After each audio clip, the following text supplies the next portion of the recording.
Merci d'être venu. Tout d'abord, merci. Vous avez rajeuni un peu notre public.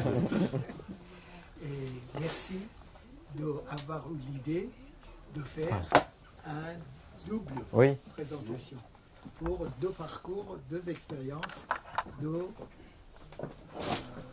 comment dirais-je, déracinement, racinement, enracinement d'un côté et de l'autre côté. Et en fin de compte, c'est l'expérience de la vie pour une librairie qui était un lieu de passage de vie.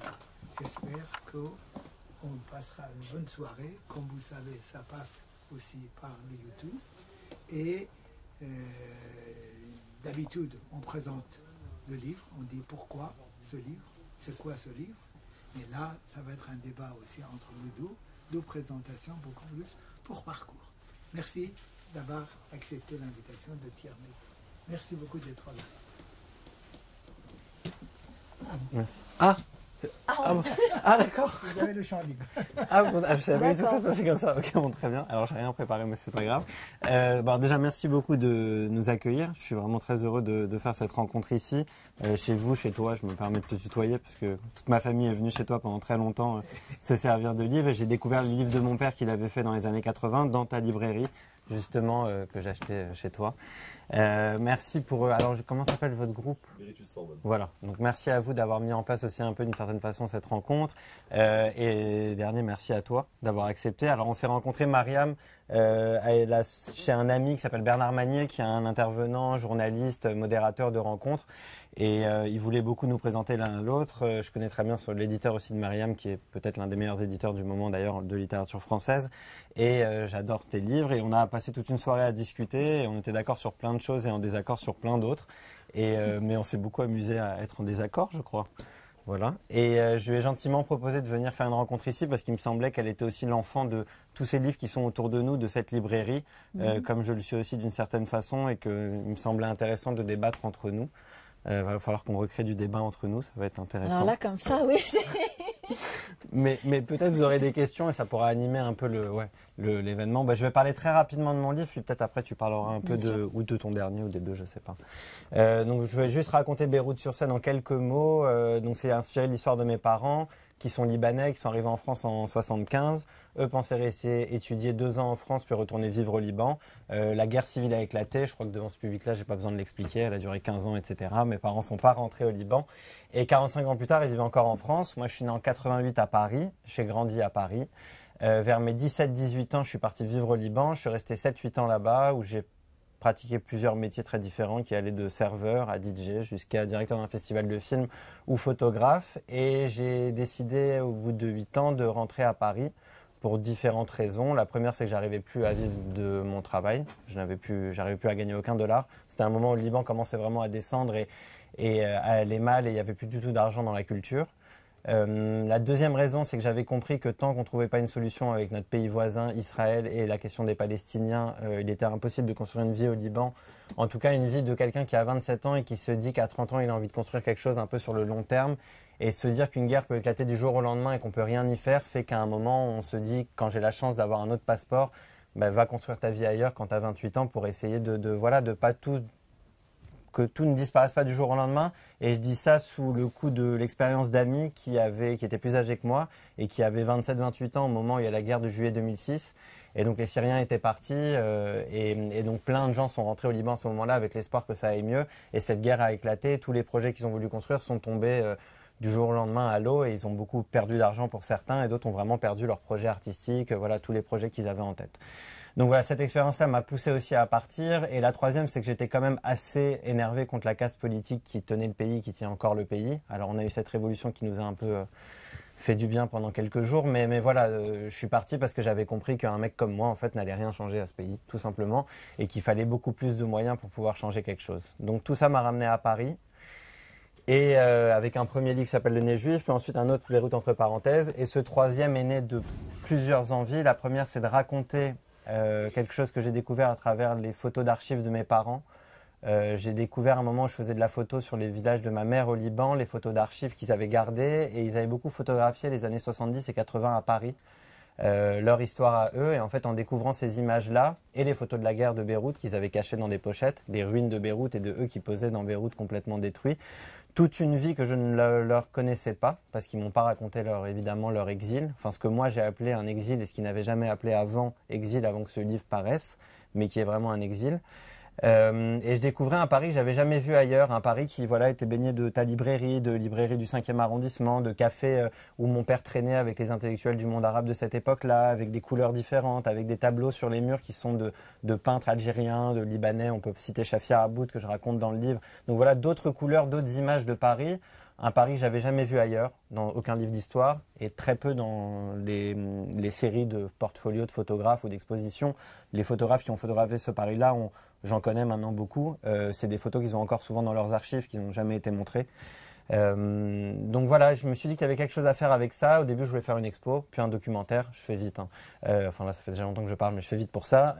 Puis finalement, ça a fini en livre, parce que voilà, sur ces 6 années, j'ai trouvé que les mots étaient ma meilleure façon de raconter les choses, et c'était l'endroit où je me sentais le plus à l'aise pour raconter les choses.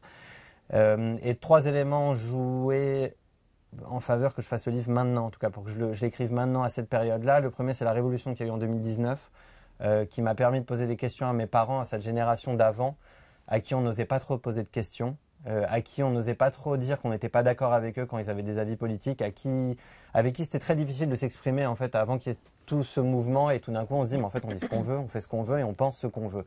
Et ça voilà, et cette révolution a permis ça, et donc ça m'a permis de poser ces questions-là aussi très simples à mes parents sur leur vie, sur leur passé. Et le 3e événement, c'est un événement plus mondial, très bête d'une certaine façon, c'est le Covid. J'ai eu peur de voir mon père mourir, et à un moment tu te dis si tu l'interroges pas maintenant et il meurt, bah, tu vas regretter toute ta vie. Voilà, il est fragile, il est très diabétique. Avec le Covid, je me suis dit qu'il pouvait mourir du jour au lendemain, et je crois que ça m'a poussé à me dire fais-le.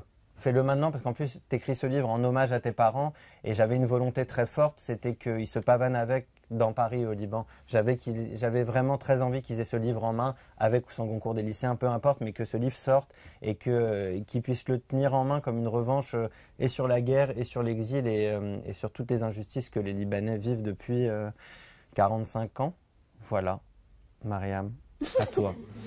Merci, Sabine. Alors, oui, petite présentation, mais rapide, parce que moi, en fait, ce qui m'intéresse, c'est surtout les passerelles, les points communs et les désaccords hein, entre Beyrouth-sur-Seine et puis, bon, davantage Marx et la poupée, puisque c'est vraiment le roman de l'exil, mais aussi le deuxième roman hein, sur l'adolescence. Alors, moi, c'est la 3e fois que je suis invitée ici, et c'est toujours un plaisir, et je suis toujours très heureuse de venir, parce que, voilà, je trouve que cette librairie a une histoire, elle est quand même très atypique, enfin, moi, je me sens bien ici, et c'est vrai que je suis venue présenter mes deux romans précédents, seule, et l'idée nous est venue, en parlant, en évoquant votre librairie, l'idée nous est venue, avec Sabine, effectivement, de se dire, mais ce serait vraiment sympa qu'on fasse une rencontre croisée dans ce lieu. Alors, lors de la soirée où nous avions, pour la première fois, on s'était rencontrés, nous avions parlé justement de ce qu'on a vécu, mais aussi de ce qu'on a pu écrire. Je me suis rendu compte, en tout cas en lisant Beyrouth-sur-Seine, ça va peut-être pas te plaire, ce que je vais dire. C'est bien, mais je me suis dit, il y a pire que d'être né en Iran. Il y a être né au Liban. Et je te remercie, parce que ça m'a fait du bien, je me suis dit. Ah, c'est bien, si les Libanais ont fait sortir bien les Iraniens, c'est un comble. Je me suis dit. C'est qu'on est vraiment au bord du gouffre. J'aurais jamais pu. Il y a naître en Israël. Naître en Israël, je crois que c'est pire que tout. Voilà. Ce serait là, on est au-delà de tout. Il faudrait qu'on fasse une rencontre avec un auteur né aussi en Israël pour avoir vraiment le palmarès, tu veux, des pays où il fait bon naître, ou en tout cas, les parents sont nés. Mais et en fait, j'ai pris conscience que effectivement, c'est une histoire d'exil. Et ce qui m'a frappée, et je pense que c'est aussi peut-être un peu la différence avec mon vécu, c'est que toi, tu es né en France. Mais en te lisant, j'avais l'impression que tu étais né au Liban. Et moi, je me suis toujours dit que si j'étais née, comme mon frère, hein, qui est né en France, je me suis toujours comparée un peu à lui en me disant que les choses auraient été plus faciles finalement si j'étais née en France. Et en te lisant, j'ai aussi pris conscience qu'en fait, pas du tout, parce qu'il y a toute cette histoire des parents, il y a cette histoire familiale, il y a cette histoire aussi de tout un pays, en fait, qu'on t'a transmis. Et qui fait que malgré cette naissance sur un sol français, tu t'es senti déraciné. Je trouve que voilà, c'est un point que j'avais envie un petit peu de développer avec toi, avec vous. Cette idée du lieu de naissance qui finalement peut-être n'est pas si important que ça. Dans l'enracinement, tu vois ce que je veux dire? Parce que moi, c'est les 6 premières années de ma vie, c'est ce que je raconte dans Marc et la poupée, hein, les 6 premières années de ma vie se passent en Iran. Et pour moi, le déracinement a lieu à ce moment-là. C'est parce qu'on m'arrache à une terre natale, hein, au même titre que mes parents d'ailleurs. On m'arrache à cette terre natale et donc il y a un premier déracinement et donc il y a tout un travail d'enracinement à construire en France. Et c'est ce qui m'a frappé dans Beyrouth-sur-Seine, c'est qu'en fait, tu vis presque cette même expérience alors que au départ, tu n'as vu que la France. Tu n'as entendu, la langue que tu apprends à l'école, c'est le français. Le français que tu entends aussi dans les rues, dans le monde extérieur. Et finalement, tu es déraciné. Ouais, alors c'est comme ça que j'ai vu le truc, quoi. Non, mais tu as raison. Je pense que le lieu de naissance ne joue pas vraiment beaucoup. Enfin, il y a des parcours très différents. Il y a des gens comme moi qui ne sont pas du tout concernés par la question libanaise, qui sont nés en France et qui se sentent... La dernière fois, j'ai fait une rencontre et à côté, il y avait un Libanais à côté de moi. J'ai voulu l'interroger sur une question qu'on posait sur le Liban et il m'a dit « Non, mais moi, je m'en fous du Liban. Il a le même âge que moi, il était tout pareil, né à Paris, etc. » Et lui, tu vois... Il était indifférent. Indifférent, il se sent français, la question ne se pose même pas. Voilà, oui, évidemment, c'est une personne sensible. Donc, quand il y a une explosion, évidemment, il est touché par ça. Quand il y a une crise économique aussi. Moi, je pense que après, c'est des sensibilités différentes. C'est drôle ce que tu dis sur comment Donc ma compagne, elle est libanaise, elle est née au Liban, elle a grandi au Liban, etc. Et donc elle a fait les études dans une école française. Donc en fait c'est drôle parce que Et elle a toujours l'impression que je suis né, que j'ai grandi au Liban exactement comme elle, tout pareil, alors que bon, elle vit quand même elle me connaît depuis 10 ans, donc elle sait bien que non.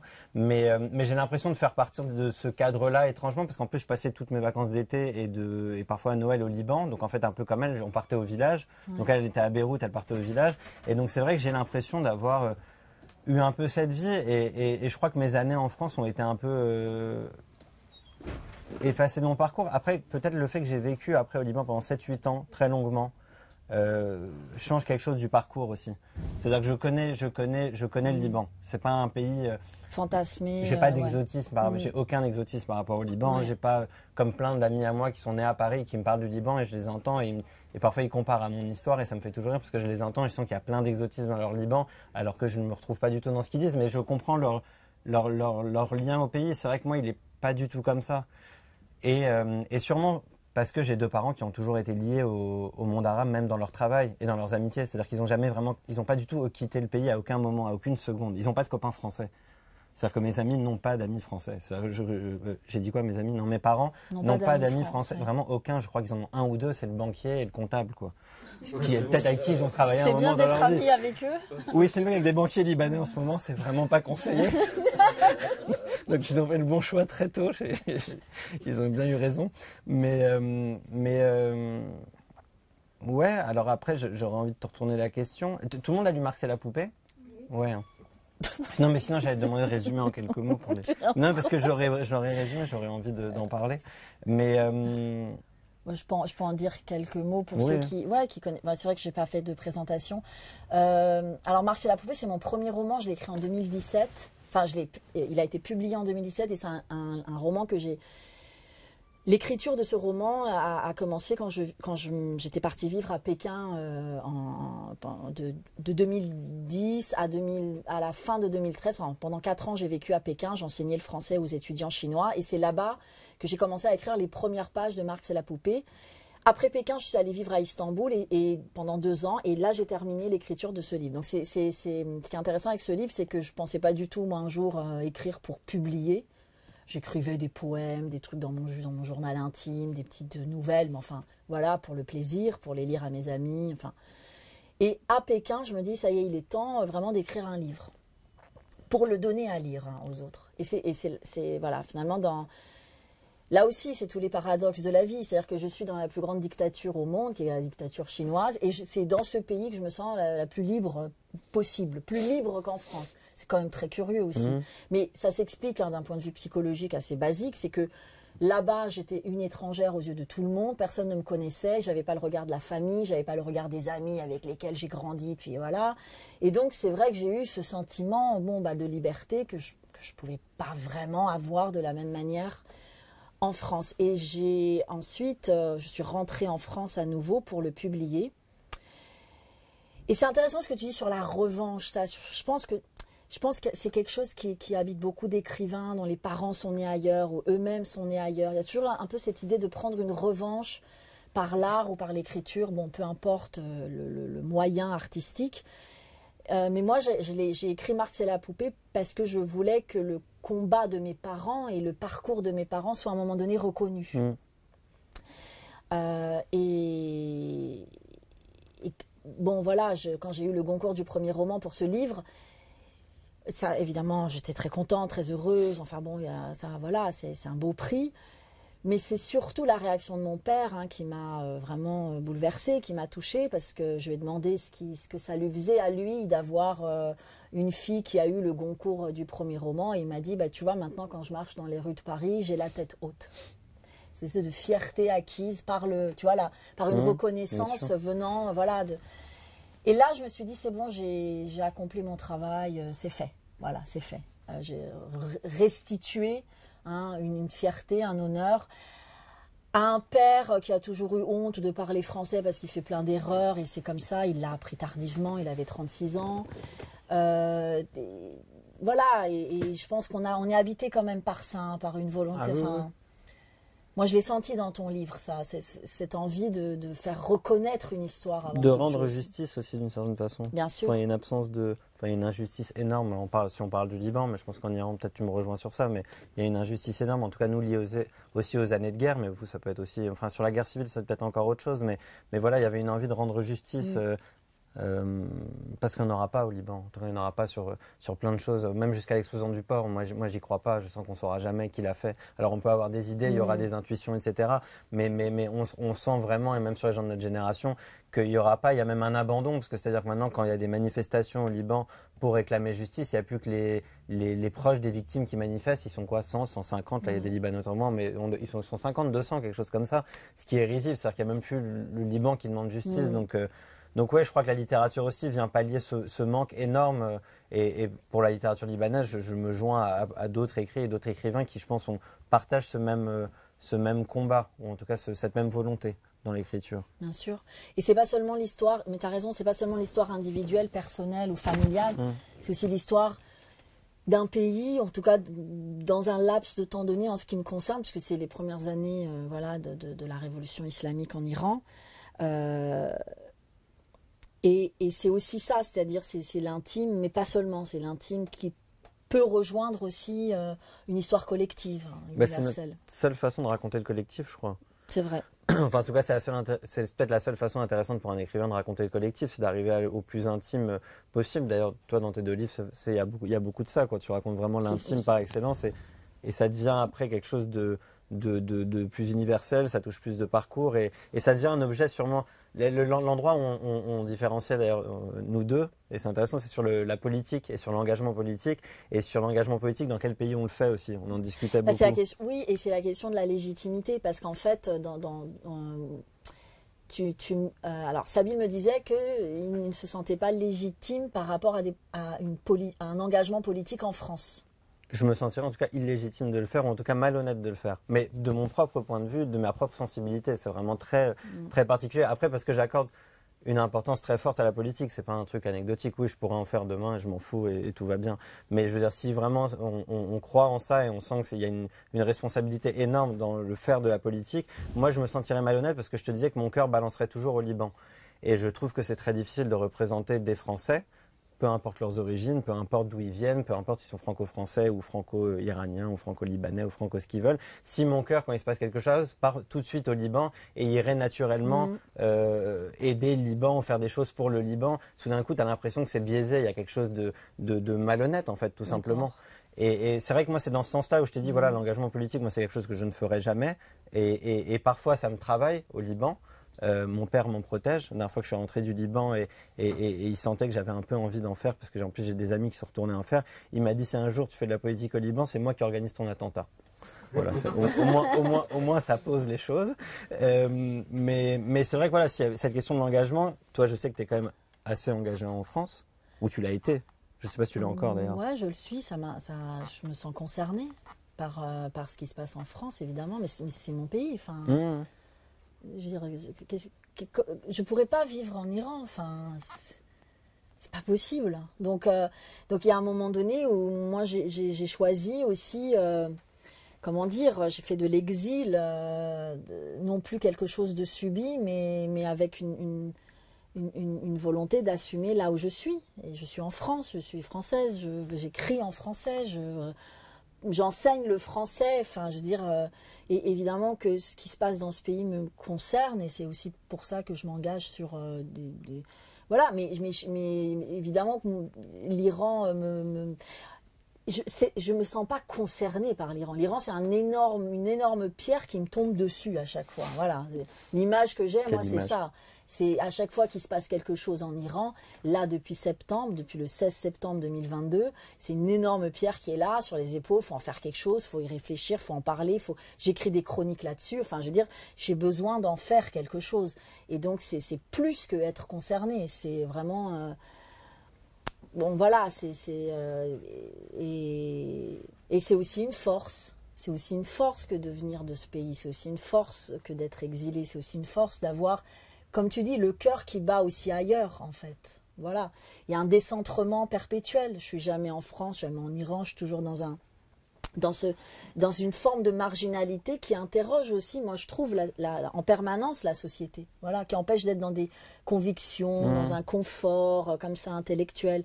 Donc ça, c'est la force de l'exil. Mais par contre, ce qui m'a un peu chagrinée, moi, enfin, oui, un petit peu quand même, c'est ça, c'est le mot un peu chagriné, c'est que je me suis dit, j'ai presque l'impression que tu n'aimais pas la France. Je me suis dit ça. Ça t'a chagriné? Ouais, je me suis dit. C'est pas grave. Hein. Il n'est pas attaché à la France. Si, je suis attaché.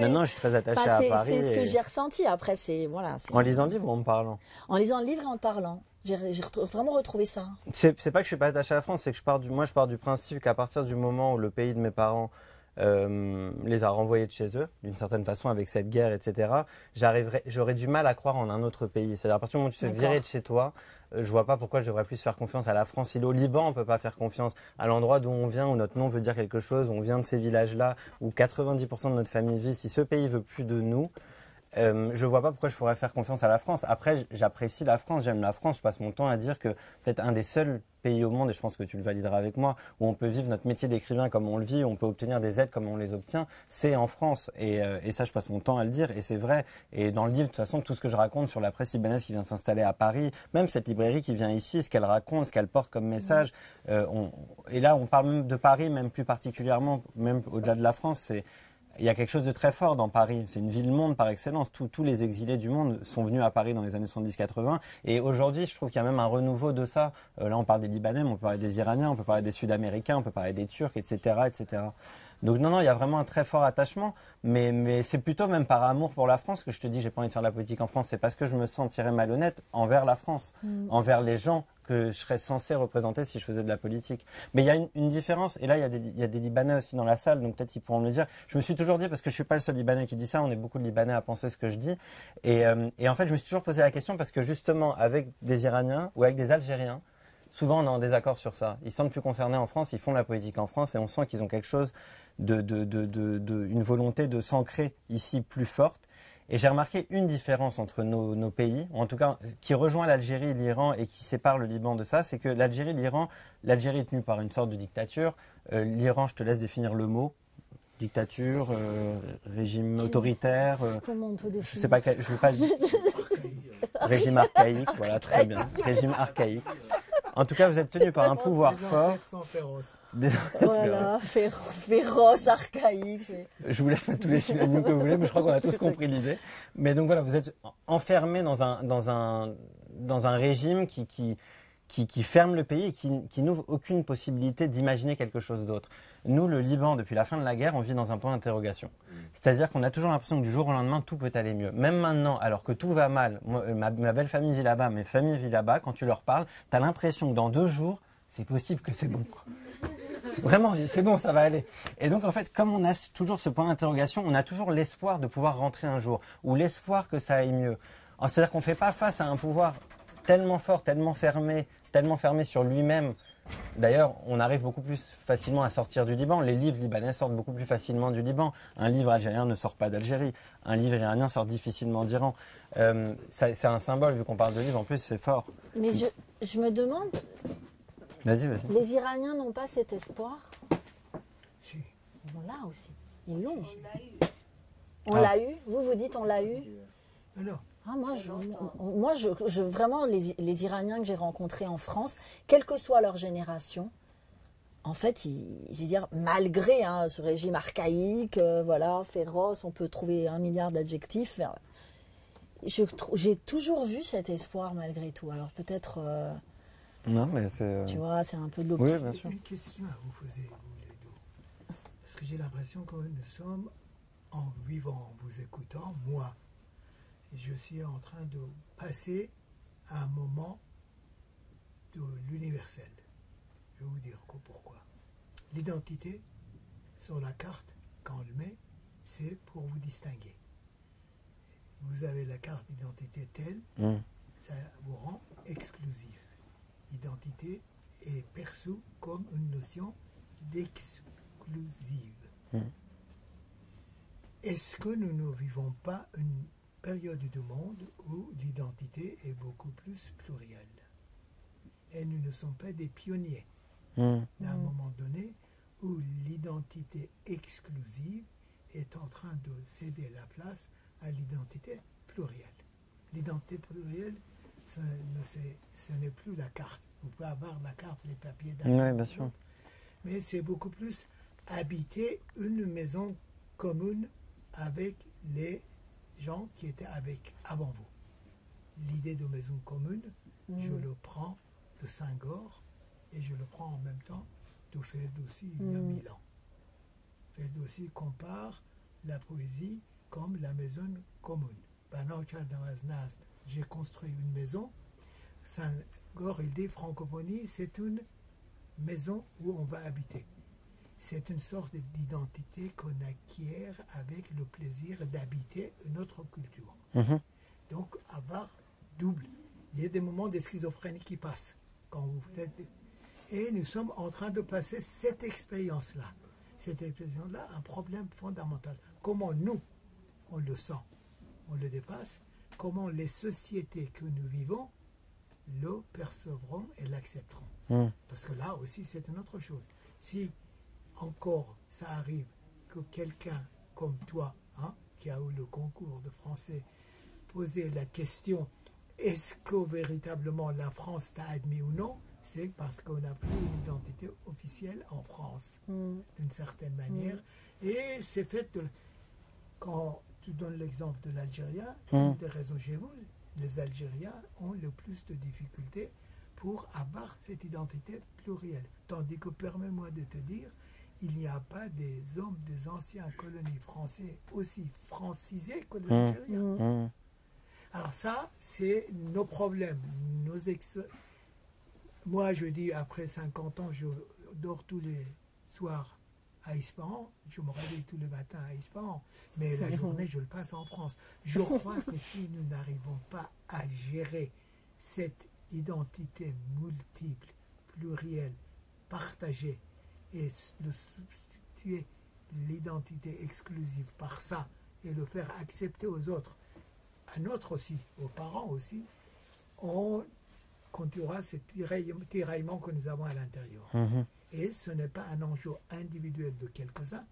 De plus en plus, on a un monde où il y a cette pluralité. Ces pluralités ne sont pas exclusives. Se sentir français et s'engager en France n'est pas exclusif de se sentir aussi concerné par les problèmes de l'Iran. Il y a des communautés qui sont installées avant nous, exilées, les Arméniens, les Juifs, pour différentes raisons, et qui ont réussi à l'intégrer, le vivre, d'une certaine manière. Nous ne sommes pas encore arrivés à ça. Je crois peut-être qu'il faut encore une autre génération qui prenne la distance avec les passions viscérales de l'attachement pour pouvoir voir que c'est une richesse. Ce n'est pas seulement une tragédie. La tragédie, nous l'avons vécue, mais c'est une richesse. D'avoir non pas seulement des franco-libanais, des Libanais qui sont des Français d'ailleurs, et les Libanais qui sont les Libanais d'ailleurs. Et que tous, ils partagent des identités multiples. Là, je crois que c'est un défi qui est lancé à nous tous. Votre génération, beaucoup plus, parce que justement, vous ne pouvez pas vous enfermer dans les maisons de communes passées. Nous, comme tes parents, ce n'est pas le problème de parler français ou ne pas français. On peut très bien parler le français, dominer le français, mais aussitôt qu'on arrive à faire de la politique, on dit, est-ce que j'ai le droit ou je suis en train de faire de la politique chez les autres? C'est justement le domaine de la politique. Et là, c'est une sorte d'épreuve pour nous tous. Il faut le parler, voir, il faut le dire aux autres, il faut inviter tout le monde à accepter que nous sommes des gens. Il ne faut pas considérer notre différence comme une infidélité par rapport à ça. Non, nous sommes pluriels. Moi, ça me touche en vous écoutant comme ça, et je ne sais pas. Oui, non, mais moi je suis tout à fait d'accord avec la notion d'identité multiple, plurielle, et qui se nourrit en fait de toutes les cultures qu'elle traverse. Mais on peut pas mentir là-dessus. Il y a quand même quelque chose qui nous rattache davantage à un pays donné parce qu'on a une histoire avec ce pays. Moi, c'est pour ça que je parlais de l'Iran comme ça. Je pourrais jamais avoir la même sensibilité, les mêmes émotions par rapport à un autre pays que l'Iran. Et c'est comme ça. Alors, je veux bien être multiple, me sentir... en fait, tu es d'accord avec moi? Bah oui. En fait, on est d'accord. Mais non, mais c'est vrai, c'est très difficile de dire... Enfin, je trouve que c'est une notion un peu abstraite, comme ça, la pluralité de l'identité, parce que nous sommes faits d'histoire, nous sommes faits de langue. Après, où je le rejoins peut-être... De nourriture, enfin, je sais pas, de souvenirs, enfin, on est constitué de ça. Ce que je te rejoins, c'est, je pense, les générations. Comme tu disais, je pense, ça prend des générations. C'est-à-dire que notre génération, toi, tu es né en Iran et tu viens d'arriver à 7 ans, 6 ans. 6 ans, ouais, j'avais 6 ans. Et moi, c'est mes parents qui sont arrivés. On parle de générations qui sont encore tellement reliées au pays que c'est difficile de vivre cette pluralité de manière la plus aisée possible, en tout cas, ou la plus détachée possible. Je crois qu'avec les générations qui passent, la chose peut se faire de plus en plus, en tout cas. Ou en tout cas, l'intégration, quand vous parlez des Arméniens ou des... Après, les Arméniens, c'est quand même... Là, je trouve... Enfin, on ne va pas rentrer sur chacune des communautés, mais déjà, les Juifs et la France, il y a quand même une histoire assez costaud, que nous, on n'a pas, que les Arméniens n'ont pas eu, etc. Et sur les Arméniens, c'est quand même des gens qui vivent... J'ai pas mal d'amis arméniens et qui sont là depuis donc des générations. Ils vivent beaucoup en vase clos aussi. C'est-à-dire qu'il y a quand même quelque chose de la tradition, d'ailleurs sur le prénom qu'on donne, sur le nom, sur comment on pratique encore l'enterrement, etc., qui est très, très, très fermé sur leur communauté, quoi. C'est comme s'ils avaient recréé, un peu comme au Liban, à Bechhamoud, les quartiers arméniens qu'on connaît, voilà. Ils ont recréé vraiment, c'est pas comme nous quand on recrée le Liban à Paris, il n'y a pas des trucs écrits en libanais tous les 2 mètres. Tu vas à Bechhamoud, tu as de l'arménien partout, enfin voilà, on rentre en Arménie. Et en France, c'est vrai que j'ai aussi ce sentiment, j'ai l'impression que il y a cette pluralité-là, mais je trouve moi vraiment que sur les nationalités, je trouve que chaque exil de pays et de communautés différentes est vécu très différemment d'un pays à l'autre. Je trouve vraiment que les sensibilités ne sont pas les mêmes, que les nuances sont très différentes. Je ne sais pas si vous êtes d'accord sur ça d'ailleurs, mais... Et qu'en génération en génération, il y a des pays plus intégrés. Je pense que les Libanais d'origine chrétienne, qui viennent de familles plutôt bourgeoises ou en tout cas populaires, un peu aisées, qui ont appris le français, qui viennent en France, qui ont souvent des prénoms même français. Ma compagne, elle s'appelle Stéphanie, sa sœur s'appelle Jessica et son autre sœur s'appelle Nathalie. Quand elles arrivent en France, effectivement, tout d'un coup, l'intégration est plus simple pour eux parce que chrétiens, parce que libanais, parce que francophones, parce que il y a plein d'éléments comme ça qui différencient encore même d'un autre Libanais au Liban qui viendrait d'une famille musulmane avec un nom plus fort, plus ancré arabe et qui a une autre histoire. je trouve vraiment qu'il y a des différences, moi, de sensibilité par rapport à ces exils-là.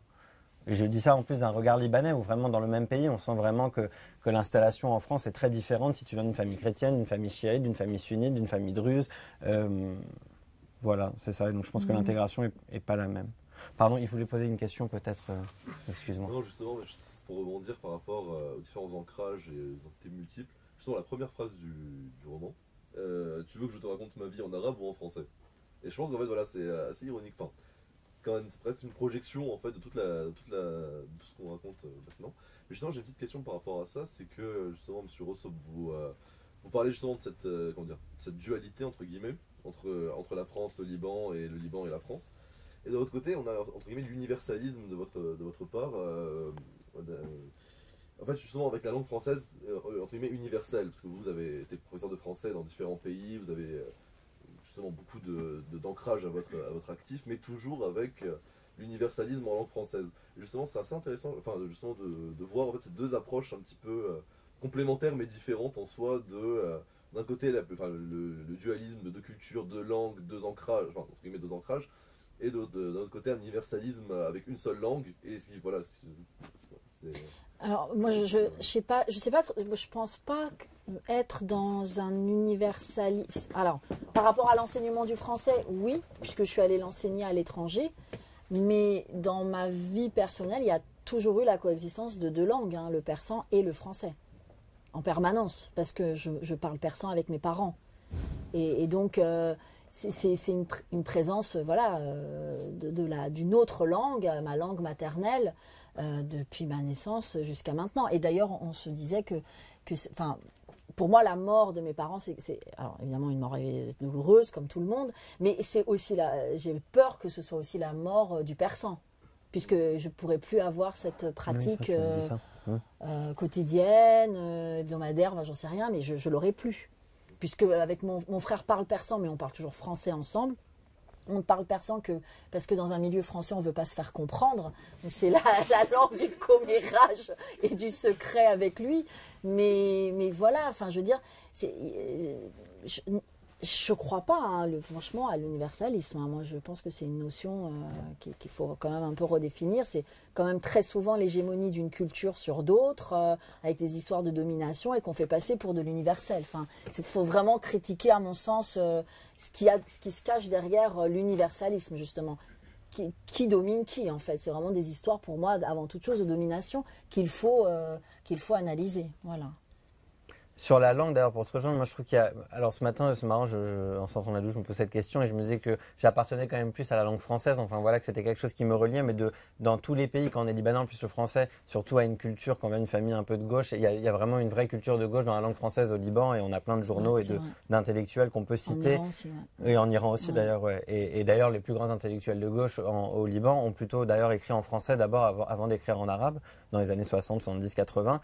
Et donc il y a un vrai ancrage à la langue française et je trouve ça très beau. Par contre, je trouve qu'il y a une évolution sur la langue qui est intéressante. Je vais citer un exemple, mais je me souviens plus il y a un homme qui a pris la tête du Festival d'Avignon, qui est un metteur en scène dont le nom m'échappe, ça m'énerve, j'aurais voulu vous le citer, mais qui a pris une décision très forte au festival. Généralement, au Festival d'Avignon, on invite des pays. Il y a le Brésil à l'honneur, je sais pas moi, le Canada, peu importe. Et il a pris une décision de changer ça, et maintenant il invite des langues. Et je trouve ça tellement plus fort et tellement plus. Je trouve que ça raconte quelque chose de beaucoup plus fort sur le monde, parce que tout d'un coup, il t'invite je sais pas moi, le portugais. Le portugais est parlé et raconté dans un nombre de pays incroyable. Et tout d'un coup, tu relis les gens à travers la langue. Et je trouve ça beaucoup plus intéressant comme lien que la nation, qui me semble quelque chose de complètement fermé et rigide et administratif. Alors qu'une langue est libre, une langue fait ce qu'elle veut en fait, et on fait ce qu'on veut d'une langue. Le français aujourd'hui est parlé de 1000 façons différentes. L'arabe, nous Libanais, on le sait à quel point. Je veux dire, l'arabe est parlé dans tous les pays arabes de manière complètement différente. D'ailleurs, on se comprend pas forcément d'un pays à l'autre. Enfin voilà, c'est pas ici que je vais expliquer ça du tout. Mais voilà, et moi par exemple, je prêche fort pour c'est bien une des seules choses pour lesquelles je prêcherais, pour le dialecte libanais. Tu vois, à l'écrit, je trouve que le dialecte libanais, c'est la langue qu'on parle, c'est comme en français. Toi et moi, on a des langues aussi quand on nous lit, qui sont un français, peut-être pas qu'on parle exactement, mais en tout cas qui est quelque chose de la vie, du quotidien. Et tu vois, sur la langue arabe, moi ça me manque par exemple. J'aurais envie d'avoir des livres en dialecte libanais, beaucoup plus qu'on le raconte comme ça. Donc c'est un vrai combat. Et je trouve que la langue est un vecteur et un dénominateur commun beaucoup plus intéressant que la nation. Et je crois que dans les générations à venir, c'est quelque chose qui va être montré, parce que voilà, on met plus en avant les écrivains, ce qu'on appelle entre guillemets les écrivains francophones, les écrivains venus d'ailleurs, quoi. Et on les met maintenant un peu plus au même niveau que les écrivains français de France. Mais c'est intéressant, c'est bien, parce que ça apporte à la langue et ça apporte... et ça désaxe le sujet. On ne parle plus de la France, mais on parle de la langue, on parle de littérature, on parle d'autres choses. Et justement, sur ces questions de l'universalisme que tu disais, pour remettre en question ça, justement, quand on passe à travers la langue et quand on met la langue en avant, on peut plus se le permettre, je trouve. Je suis allé peut-être un peu trop loin dans mon délire. C'est on est entouré de trop de livres, là. En fait, c'est perturbant, ils sont tous en foutoir en plus, donc on a envie d'être aussi comme ça. Mais voilà. C'est une question qui se pose. Est-ce que l'universalisme, ça se définit uniquement par la langue? Je pense que c'est... Ou non? L'idée de la nation même, est-ce que la nation est une langue unique, nation unique? Ah bah il n'y a pas que ça. Et souvent... Non, mais ça commence beaucoup avec l'idée d'une langue unique, hein, l'idée de la nation. Bah oui. Bah forcément, t'es Bah, obligé. ouais. Enfin, souvent, ils ont écrasé les autres langues. On parlait de l'Algérie qui a écrasé les autres langues, enfin, etc. La Suisse. Notre rire vaut comme réponse. C'est toujours l'exemple. Tu sais, c'est l'exemple, tu sais pas quoi dire, t'es là, bah ouais, la Suisse. C'est aussi l'histoire. Il y a aussi l'histoire d'un pays, il n'y a pas que la langue. Un pays, il y a aussi l'histoire. Donc, c'est appartenir à un pays, c'est par son histoire et par sa culture, je pense. Oui, bien sûr. Mais moi, alors pour le coup, tu vois, je trouve ça plus intéressant. Après nous, c'est deux écrivains qui parlent, un libraire. Donc on est plus effectivement des gens de langue. Je crois on est plus attachés à des langues qu'à des nations. Enfin, en tout cas, moi, l'idée de nation me fait très très peur, même si on est très attaché au Liban. Et en même temps, le fait d'en être détaché me fait du bien parfois, parce que justement, j'ai cette crainte. Et une fois, on m'avait demandé d'écrire un livre pour le centenaire du Liban, un délire absolu, parce que c'était le jour où les Français étaient venus. Et c'était ça pour eux le centenaire. Et j'avais écrit que finalement, la richesse et le malheur du Liban, c'était justement de ne pas pouvoir édifier une vraie nation. Parce qu'en même temps, tu n'arrives pas à figer quelque chose, donc on n'arrive pas à construire un pays. Et en même temps, on est tellement libre parce qu'on n'en a pas de nation. On vient tous de villages, on vient de microcosmes très petits. Tu t'en avais parlé, tu te souviens de ça, des villages, l'importance du village. Je crois que tu me l'avais dit. Non, tu m'avais parlé de non. Non, c'était pas moi. Non. C'était qui Non, mais tu m'avais dit quelque chose sur ça, sur la tâche. Si on avait parlé de ça, je t'avais dit, nous au Liban, on protège nos villages. Il y avait tu trouvais ça très particulier, ce truc de villages qui se font face. Je crois que tu m'avais dit quelque chose sur ça. Je me souviens plus. Après, enfin, je sais pas. Moi, alors, j'aimerais juste amener un tout petit un point, enfin, ajouter un point à ce qu'on dit. Alors, on peut effectivement rentrer dans des discussions plus philosophiques sur effectivement alors qu'est-ce que l'idée de nation, sur quoi repose-t-elle, comment définir l'universalisme, comment définir une identité plurielle, finalement quelles sont les attaches d'une identité plurielle. On peut discuter des heures là-dessus, mais moi en fait ce qui m'intéresse, et c'est pour ça que j'écris de l'autobiographie, c'est aussi justement les vies singulières en fait, et ce qui se passe dans ces vies-là, dans ces vies individuelles singulières. Et alors bon, voilà, par exemple, moi je me suis toujours demandé, et je ne suis pas tout à fait d'accord avec toi quand tu dis que ça s'améliore, pourquoi en France il y a une littérature française et il y a une littérature francophone. C'est quand même révoltant. Non, mais à t'as mon raison, sens. t'as Puisque raison. si on part du principe que nous écrivons tous en français, que c'est la langue qui doit finalement définir aussi la littérature, alors on dit littérature francophone pour tout le monde. Mais non, il y a une distinction. Et moi je me souviens, je ne sais plus si j'en avais parlé au Tiers-Mythe dans cette librairie, mais je me souviens très bien d'un festival où j'ai été invitée, et c'était au Mans. Je dénonce ce festival, la 25e heure du Mans. J'ai été invitée dans ce festival et il y avait 2 espaces de dédicaces, et j'ai été outrée de voir qu'il y avait un premier espace littérature. Ah, je le dis partout. Je vais écrire un truc là-dessus. Et une littérature, avait écrit littérature du voyage. Les enfoirés. Alors, depuis quand l'exil est-il un voyage? Depuis quand... non mais, enfin, c'était révoltant, je veux dire.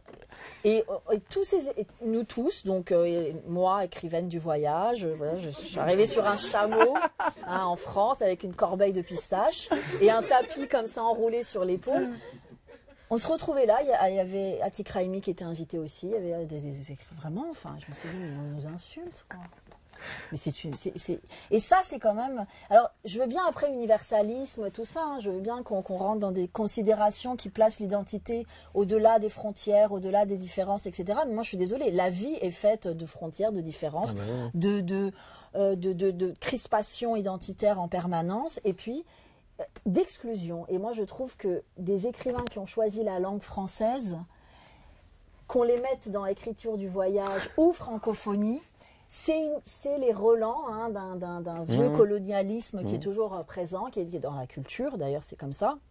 C'est une sorte de colonialisme culturel pour dire, attention, hein, on a beau vous donner des prix littéraires, hein, ça va, tout ça, mais vous venez d'ailleurs.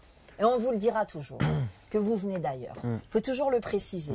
Cet ailleurs-là nous poursuivra. Donc moi je dis, faisons de cet ailleurs une force, une richesse, une résistance. Voilà, enfin, il faut en faire quelque chose. Mais on ne peut pas faire comme si ça n'était pas là. Voilà. Ah non, t'as tout on ne peut à pas fait se raison, leurrer là-dessus. Il ne faut pas se leurrer.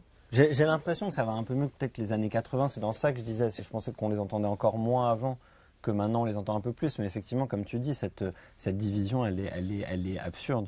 Elle est absurde. De francophone et littérature française, elle est totalement absurde. Le francophone et le français, j'ai ajouté une petite iota aussi. Créolité, c'est quoi? La créolité. Glissant. La partie le plus dynamique de la langue française aujourd'hui. C'est-à-dire, c'est accepter mélange et pluriel. Ouais. Il n'y a pas la pureté de français et la francophonie qui est tous les gens qui ont acquis cette langue. Non, il y a un dynamisme. Et j'ai eu une discussion ici il y a quelque temps avec un professeur de Sciences Po qui a formé pendant 40 ans des gens de Sciences Po et qui est d'origine persane et qui a fait un livre sur comment peut-on être persane et français à la fois. Et il posait cette question, que c'est justement dans le créole, dans la littérature des Glissants et les autres, qu'il a plus trouvé le sens de son français à venir que dans la pureté et francophone. Moi aussi, j'ai participé dans des salons de livres où on me casait justement dans le parti ou voyage ou même francophonie ou au-delà des lignes bleues des Vosges ou hexagonales ou ainsi de suite. Mais on est de plus en plus, c'est ça je dis, c'est une des épreuves que nous avons tous. Toutes les identités sont en train de se mélanger. Pour l'identité, la langue, tout ça, il y a une autre chose. J'ai lu chez un écrivain anglophone qu'après des années d'exil, il est dans l'avion, il retourne vers le pays et il dit « Home sweet home »,« Home sweet home », il le répète. Et plusieurs fois, je me suis exercé pour voir est-ce que quand je rentre vers Paris, je sens home sweet home ou non. Je vous assure que je me suis senti totalement home sweet home, bien qu'en arrivant à Paris, j'ai pris de Horme Sabzi.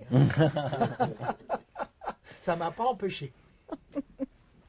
Ça ne m'a pas empêché. Donc je dis, nous pouvons être multiples. Et homme, pourquoi je le dis? Parce que dans la littérature persane, il y a un poème. La patrie n'est pas où.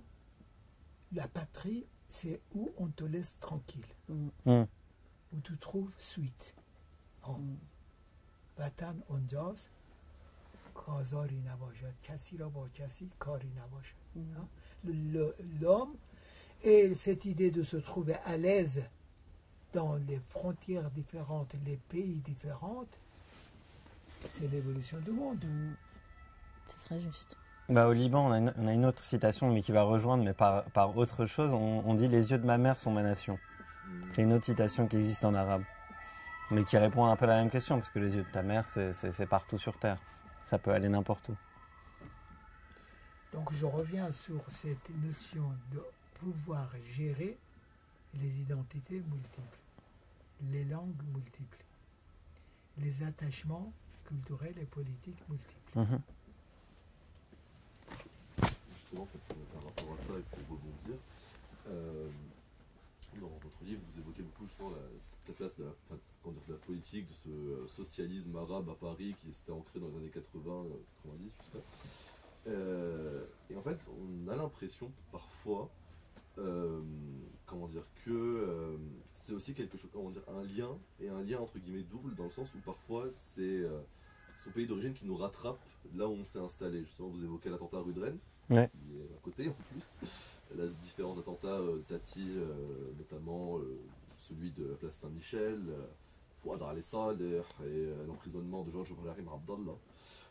Et justement, en fait, on parlait justement de cette tranquillité, etc. Mais est-ce que parfois il y a eu cette espèce de sentiment de se faire rattraper par l'histoire, par ses origines, par ce genre de choses? Bah sur le cas de mes parents, c'est vraiment particulier de cette génération. Mais toi, si tu connais aussi beaucoup de Libanais, tu as connu les attentats et les tueries qu'il y a eu autour. D'ailleurs, de la librairie arabe à côté. Enfin voilà, il y a eu beaucoup de tueries. Moi, quand j'ai interrogé mes parents, c'est ce qui m'a le plus surpris, c'est combien la guerre du Liban les a rattrapés à Paris. Comment le conflit du monde arabe s'est exporté en France en fait pendant les années 80, 70, 80. Et ça, c'était et même d'ailleurs le conflit iranien, parce que Fouad al-Saleh est très lié. Enfin, il va d'abord en Iran, c'est Tunisie puis Iran puis Liban, avant de venir fomenter les attentats ici.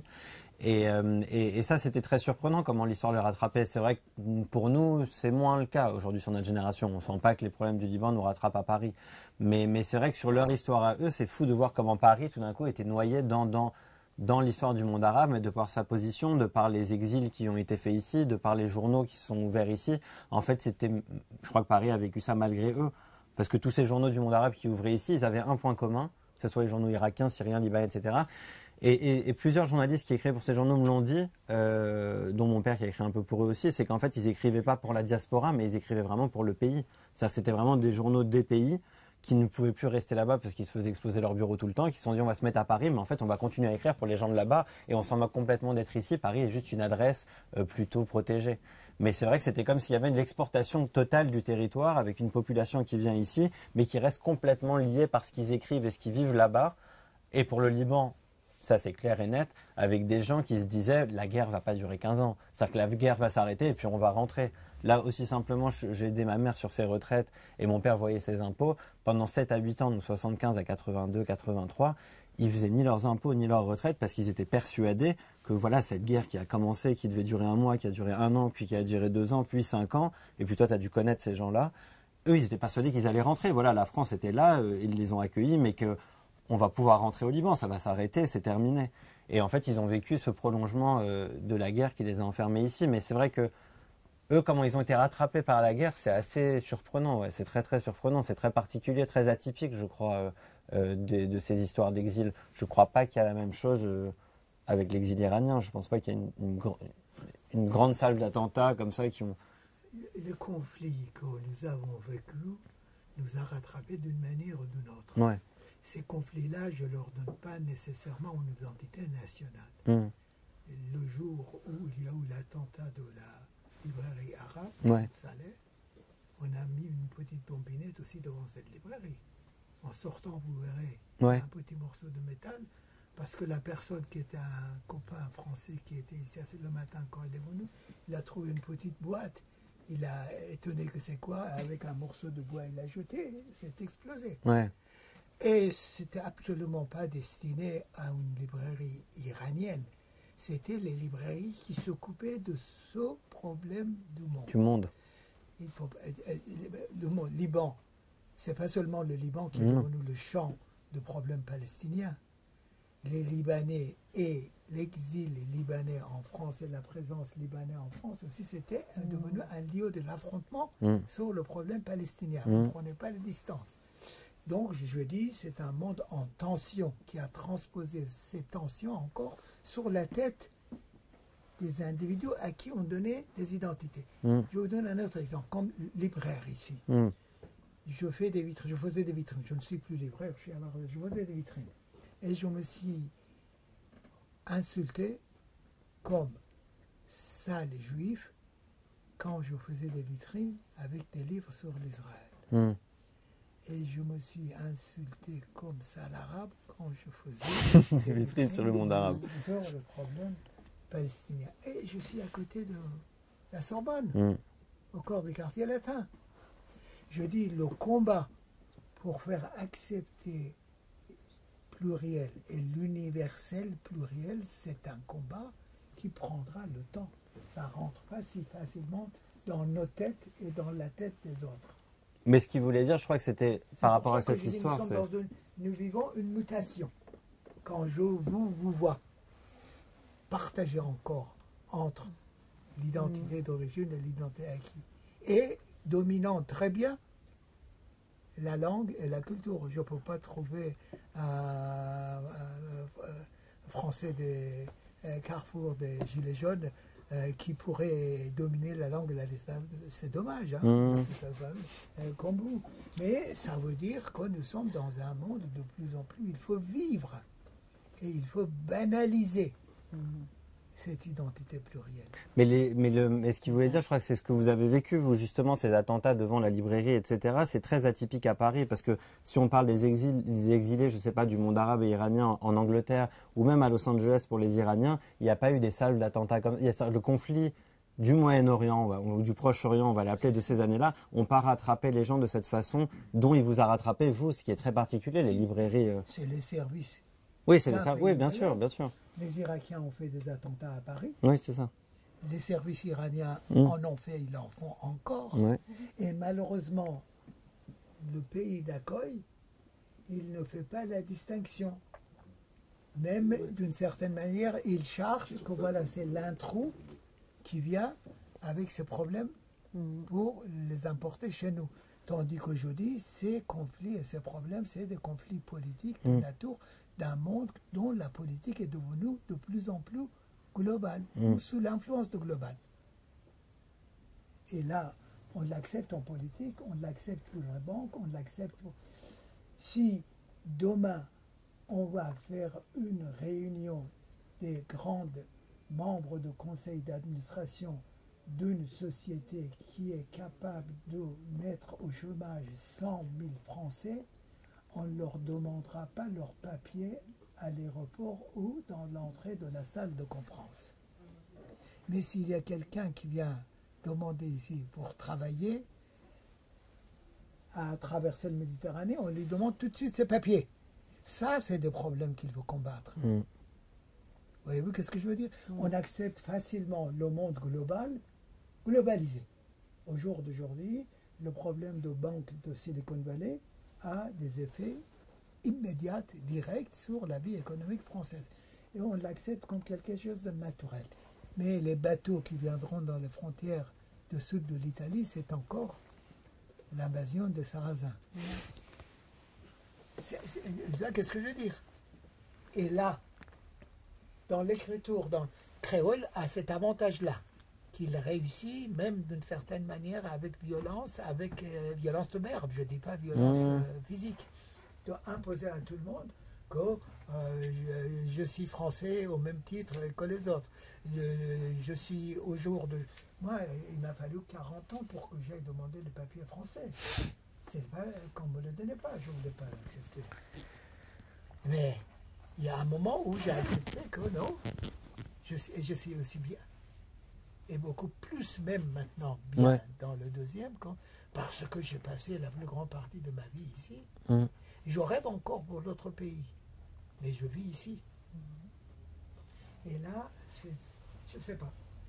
Je dis que vous, peut-être vous êtes des dernières, que vous avez cette épreuve. Mais c'est une épreuve dure et nous sommes en train de faire naître un monde nouveau. Il ne faut pas se tromper. Je ne serais pas aussi positif que vous sur le monde nouveau dont vous imaginez, où tout le monde pourrait s'entendre. Moi, j'arrive de plus en plus à la conclusion que le monde sera pluriel ou il ne sera plus. Alors moi, j'arriverai plus à la conclusion de il ne sera plus, alors. Hein en tout cas, je dis... C'est mon pessimisme. Je cite Malraux d'une autre manière, est-ce que c'était vrai? Mais je dis non.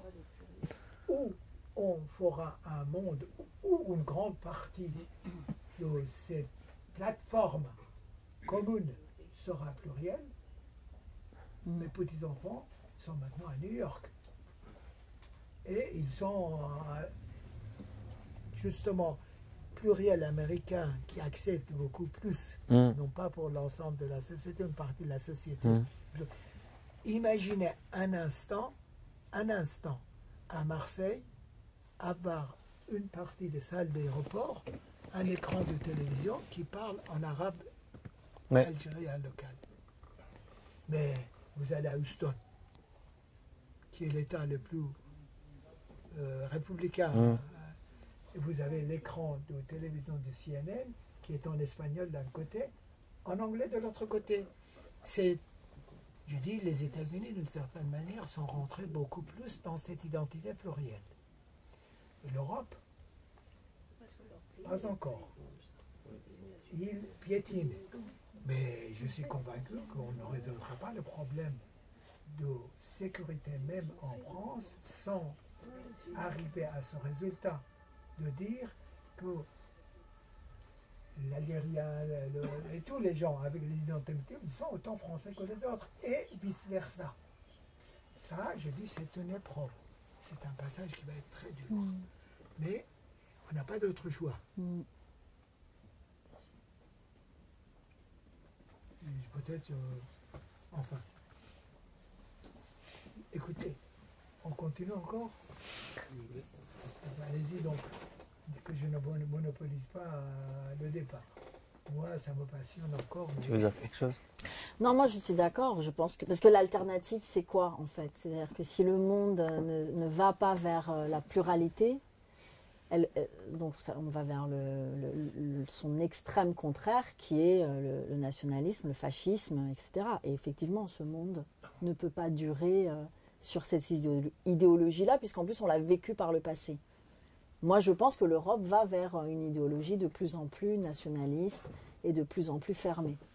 D'où l'importance, justement, de cette transmission d'une autre voix. Mais c'est très difficile, c'est vraiment très difficile de faire entendre aussi ces voix plurielles. Alors, ça ne veut pas dire que c'est impossible, mais je trouve que voilà, c'est un lourd combat, vraiment.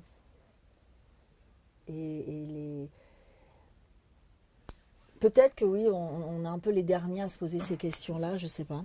Oh non, regarde, il y a toute une génération maintenant de... Enfin, les derniers, peut-être nous, sur nos familles, parce qu'on va avoir peut-être des enfants qui vont... Enfin, moi, c'est raté, ma compagne est plus que libanaise, mais peut-être, tu vois, si les mélanges vont faire que... Mais je pense que moi, toute la nouvelle génération de Libanais qui arrive, vous, je ne sais pas si vous êtes né au Liban et si vous êtes arrivé maintenant, mais je pense que moi, je vois ma belle-sœur qui a 28 ans, qui vient d'arriver...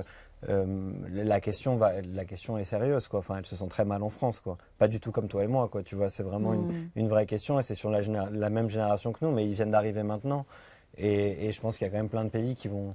Non, je crois que c'est une question éternelle. C'est juste peut-être nous, à notre niveau vraiment personnel, toi, moi, au niveau où on est des familles et de l'exil, etc., ça peut évoluer, mais je crois malheureusement que c'est quelque chose qui c'est l'histoire du monde, je crois, enfin, de toute façon, qui se répète, ouais. Et d'autant plus, par exemple, moi qui est venu en France il y a 2 ans, du Liban, c'est pas une question d'identité multiple, mais c'est une question de perte d'identité. Donc je deviens qui? Je deviens quoi? Je laisse quoi et j'acquiers quoi de la France? Donc par exemple, moi je me sens que même si je vis 20 ans, 30 ans en France, je serai libanaise et seulement libanaise. Et je voudrais pas avoir cette identité multiple. Donc c'est une question d'identité multiple ou cette perte. Mais c'est intéressant parce que... Moi, je te comprends. Mais non, mais... Enfin, oui, je peux comprendre également, mais ça, c'est pas une chose que vous allez perdre. Vous la perdrez jamais, votre identité libanaise. Non, mais on la perd pas. Moi, je suis venue à 6 ans, j'ai jamais perdu mon identité iranienne. Ce que moi, j'entends dans ce que vous dites, c'est le refus d'accueillir une nouvelle identité. C'est ça que j'entends, et c'est ça qui m'attriste, et c'est ça que j'ai entendu aussi en lisant ton livre. Mais alors je me dis, c'est peut-être un phénomène libanais. Alors tu sais, oui, peut-être. Peut-être, ça pourrait s'expliquer comme ça, mais moi surtout ce que j'entends, c'est j'ai peur de perdre mon identité libanaise, donc je vais m'accrocher à cette identité avec toute l'énergie, les efforts que ça demande, parce que quand on n'est pas justement dans le pays, qu'on est dans un autre, puis c'est compliqué de la maintenir aussi, cette identité. Ça demande beaucoup d'énergie. Et je me dis, c'est vraiment dommage, parce qu'il y aurait une autre identité qui pourrait peut-être s'offrir à vous, qui vous permettrait de vous épanouir, vous libérer, peut-être d'être aussi plus légère dans ce nouveau pays qu'est la France aujourd'hui, dans ce qu'il peut représenter pour vous aujourd'hui. Et je trouve ça dommage, justement, voilà, de laisser peut-être et de passer à côté d'une autre identité qui pourrait se construire et qui ne mettrait en aucun cas en péril, oui, vos origines libanaises, votre identité, votre histoire libanaise. En fait, les identités ne se battent pas en duel, ne se construisent pas les unes contre les autres. Hein. Moi, je raconte dans Marc c'est la poupée que quand j'étais petite, il y avait le persan et il y avait le français et c'était une lutte. Le français disait non, laisse tomber le persan, ça sert à rien ici en France. Et le persan disait mais non, je suis la langue de ta grand-mère. Et voilà, et c'est vraiment deux langues dans ma tête, comme un dessin animé. Il y avait deux personnages et à chaque fois que j'allais vers l'une ou vers l'autre, j'avais l'impression de trahir quelque chose. Hein. Et ben, j'ai mis 30 ans à comprendre que c'est n'importe quoi tout ça. C'est n'importe quoi. Parce qu'en fait, mon persan est venu enrichir mon français, même mon écriture. Le français donne une autre coloration au persan. En fait, c'est vraiment dans ce mélange, de la créolité, dans ce mélange en fait que moi je trouve on atteint quelque chose parfois de plus authentique. Mais vraiment, en tout cas c'est l'expérience que j'ai faite. Elle vaut ce qu'elle vaut, hein. C'est pas... Ouais. Enfin, moi, je comprends ce qu'elle dit. Enfin, sur le Liban, si je dois dire une spécificité, où je crois qu'on a un moment de l'histoire du Liban, on regarde Le Drian, l'ancien ministre des Affaires étrangères français, disait il y a 2 ans, le Liban est un pays en voie de disparition. Le Liban est un pays en voie de disparition. On te dit pas vous allez changer de régime, on te dit pas, on te dit c'est un pays en voie de disparition. C'est-à-dire que on a l'impression que on a vraiment, et je crois qu'on l'a, et en même temps on ne sait pas ce que ça veut dire un pays qui disparaît, c'est très compliqué à comprendre. Enfin, les Palestiniens peuvent nous l'expliquer, mais je veux dire, à part eux, c'est quand même compliqué de voir ce que c'est un pays en voie de disparition. Et je crois que l'attachement à l'identité, peut-être aussi, c'est inconscient, mais c'est-à-dire qu'on a tellement l'impression que le Liban, ça peut s'effriter et disparaître du jour au lendemain, et on ne sait pas comment d'ailleurs, ni sous quelle forme, qu'il y a un attachement à l'identité, surtout pour toi qui es né là-bas et qui a grandi là-bas, qui est peut-être très fort, où tu as l'impression que tu dois le tenir coûte que coûte, et ce qui fait très peur. Peut-être l'endroit où moi je te rejoins sur ce que tu dis évidemment, sur le mélange, etc. Par contre, moi j'arrive à comprendre qu'on ait une identité, voilà, mon libanaise, et qu'on n'ait pas envie d'en avoir une autre. Ce qui ne veut pas dire que tu es fermé aux autres identités, tu peux être ouvert à toutes les autres identités, mais que tu n'as pas forcément envie de dire bah, je suis franco-libanais. Tu peux te dire voilà, bah, je suis libanais, je vais rester libanais. Oui, mais... Et après les papiers c'est anecdotique pour moi, ça veut rien dire. Je suis d'accord, mais en fait c'est pas une chose qu'on décide, on se lève pas un matin en disant alors tiens, aujourd'hui... Moi, ça y est, j'ai décidé d'avoir une identité française. Ça se passe pas comme ça. Ou une identité italienne.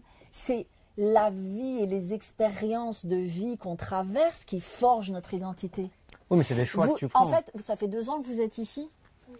Mais déjà, votre identité, elle évolue. Elle est forcément en train d'évoluer. Elle est forcément en train de se transformer. Mais certes, mais se franciser, c'est plus facile de s'intégrer dans la société. Mais qu'est-ce que ça veut dire se franciser, par exemple? Qu'est-ce que ça pourrait être? Être comme les... se comporter comme les Français. Mais comment se comportent les Français? Elle va dire faire la grève. Ben non, mais moi je ne sais pas comment se comportent les Français. Je vis depuis l'âge de 6 ans ici. Monsieur Salamassian aussi peut témoigner. Tous les Iraniens qui sont ici peuvent témoigner. Est-ce qu'on peut nous dire comment se comportent les Français? Comment se comportent les Français? Je ne sais pas. Il n'y a pas deux Français qui se ressemblent. C'est vrai, mais c'est une culture qui est différente quand on vient à 18 ans ou à 20 ans, quand on est plus âgé. Il y aura ce confrontement. C'est pas comme quelqu'un, un Libanais qui est né là, ou comme vous qui je suis venue enfant. Donc bien sûr, il y a ces mémoires de l'Iran, mais il n'y a pas avoir vécu là-bas, avoir eu votre adolescence là-bas, avoir vu comment vraiment la société elle marche. Et même avec les problèmes du Liban, une société qui est c'est triste, mais même avec ses problèmes, on l'aime comme il est. Et par exemple, même avec les problèmes là, exemple banal, avec la grève des poubelles, on se dit mais il y a eu ça quelques années au Liban, mais c'était pas comme ça, c'était pas pire comme ici. C'était mieux au Liban. C'est-à-dire que tout est... Oui, mais parce que vous, c'est normal, ça fait 2 ans. Mais voilà, mais c'est aussi ça. Je trouve qu'en fait, la question d'identité, c'est aussi une question de temps. C'est quelque chose qui se construit aussi avec le temps. Et 2 ans, c'est très récent. d'où la peur de perdre aussi cette identité-là et d'idéaliser un peu. Parce que quand vous me dites, les poubelles là-bas, la grève des poubelles, c'était mieux. On est quand même à je confirme, c'est pas mieux. On est quand même à un degré d'idéalisation extrême.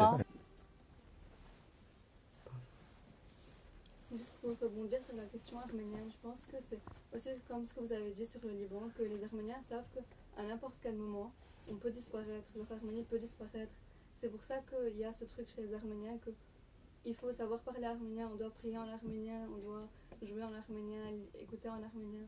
C'est pour ça, moi, par exemple, mon grand-père, quand mes parents ont décidé de me mettre dans une école française au Liban et pas dans une école arménienne au Liban, il leur a dit non. Il faut qu'elle sache parler arménien avant tout, qu'elle sache prier en arménien avant tout.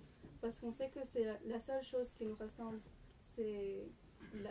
Quand on est dans une diaspora, il faut qu'on soit soudés, que faire une petite harmonie un peu partout, pour savoir que cette identité elle va rester, la langue elle va rester, les traditions vont rester.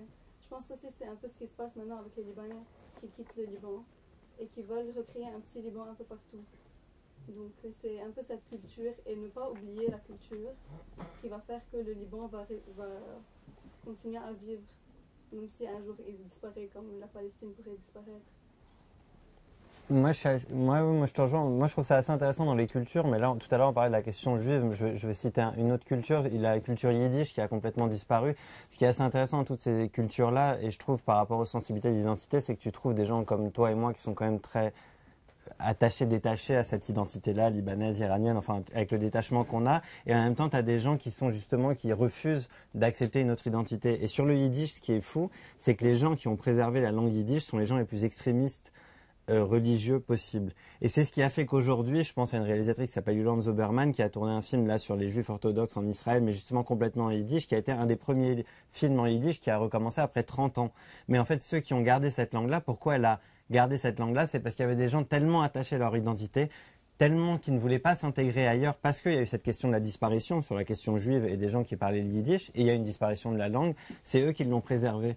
Et je trouve ça très riche, et je trouve que quand tu fais pas de politique, c'est ce que j'aime dans le fait de pas faire de politique, si tu veux, et d'être dans l'art et dans la sensibilité et l'empathie différemment avec les gens, c'est que moi je trouve ça, enfin je crois que tu l'as aussi, ça, c'est que j'ai autant de sensibilité et j'aime autant quelqu'un qui me dit je veux pas être autre chose que libanais ou qu'iranien ou que français ou que peu importe, que quelqu'un qui est comme nous et qui va se dire le monde est ouvert à nous et nous on est prêt à absorber toutes les cultures du monde et c'est ce qui nous intéresse.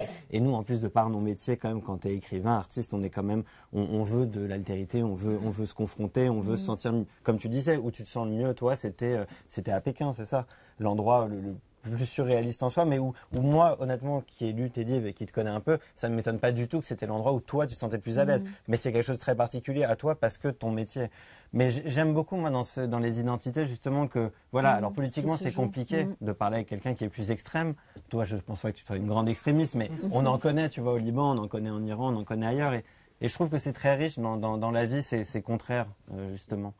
J'avais remarqué ça, mon meilleur ami était iranien, enfin né à Paris mais d'une famille iranienne, et j'avais remarqué ce même point que vous aviez dit, je vais vous la demander aussi, c'est que nous, Libanais, quand on allait dans un endroit, on se parle directement libanais, et il y a un truc très facile, et d'où tu viens, etc., et de quel village, et c'est vrai que quand j'allais avec mon ami iranien dans des endroits, rue des entrepreneurs, etc., il ne parlait que français avec la personne, il me disait je veux surtout pas copiner comme toi tu fais avec les Libanais. J'avais remarqué cette différence, et je m'étais toujours demandé pourquoi. Alors on m'avait sorti l'idée des services secrets qui me semble, peut-être c'est vrai, je sais pas. Est-ce qu'il y a une peur, est-ce qu'il y a quelque chose?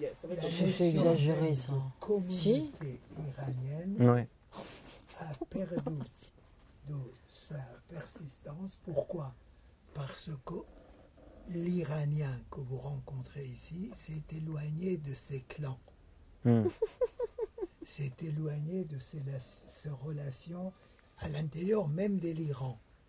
Au jour d'aujourd'hui, la ville est le plus pluriel et multiple de l'Iran, c'est Téhéran. Vous avez des concentrations des différentes composantes de l'Iran, les plus denses, c'est à Téhéran. Donc, d'une certaine manière, si je vois au Liban, encore il y a cet esprit de descendance de clans, même origine, même village. Si je vois les communautés africaines, c'est à peu près la même chose qui existe. Et des communautés algériennes, beaucoup moins. ça dépend. On reproduit un quartier de Paris qui sont beaucoup plus des Kabyles.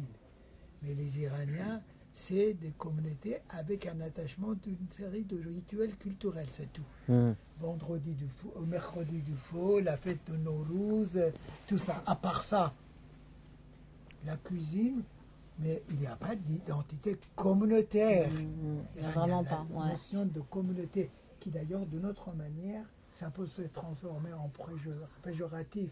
Ce que les autres ils disent que c'est contraire à l'unité républicaine. Non, chez les Iraniens, je ne vois absolument pas cet esprit. Si demain on dit aux Iraniens que vous allez avoir un corps électoral uniquement pour les Iraniens, pour avoir vos droits en France, personne n'en voudra. Personne ne rentrera. Personne. Et ça, c'est une des particularités. Ça ne va pas du tout, ce genre d'idée.